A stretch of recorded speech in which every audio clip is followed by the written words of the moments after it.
আসসালামু আলাইকুম। আজকে আমি রুটি দিয়ে বেগুন পোড়া ভর্তা করে খাবো। প্রথমে আমি বেগুনগুলো ভালো করে একটু কেটে নিয়েছি, মধ্যে ফালি করে রসুন দিয়েছি 3 টুকরা, কাঁচামরিচ দিয়েছি 1 টুকরা। এইভাবে সবগুলো নিয়ে একটু সরিষার তেল মাখায় নিয়েছি। মাখায় নিয়ে এখন আমি চুলার ভিতর সব একে একে ছাড়িয়ে দেব, ভালো করে পুড়িয়ে নেব।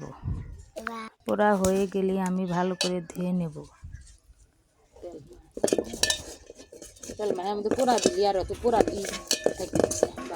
ধোয়ার পর আমি চুলায় যে ধক ধক আগুনের মধ্যে সব পুড়িয়ে নেব।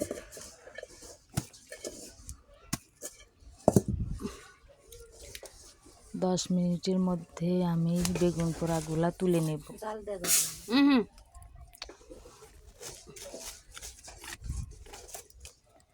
এই বেগুন পোড়া খেতে সেই মজা, দারুণ। এখন আমি একে একে সব বেগুনগুলা উঠায় নিব, মরিচগুলা। এখন আমি চামচের সাহায্যে সব বেগুনগুলো উঠায় নিলাম।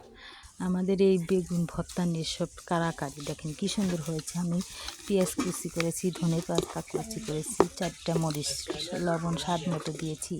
দিয়ে ভালো করে অনেক সরিষার তেল দিয়ে ভালো করে মথে নিয়েছি। ভালো করে মথে নিয়ে আমার ভাস্তি ভাই সবাই তো পাড়াপাড়ি করে খেয়েছে সব ভর্তাগুলো। সেই স্বাদ হয়েছিল।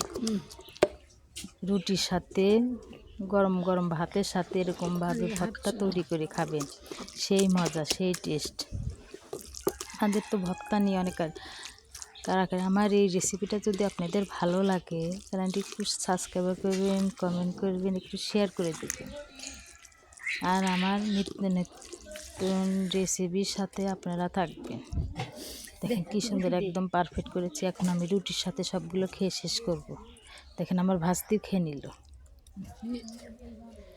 এখন এই রুটি দিয়ে খাবা কি যে মজা, মাংস সুস্বাদুর চেয়েও ফেল, সেই মজা, সেই স্বাদ, দুর্দান্ত স্বাদ হয়েছে। Thank you.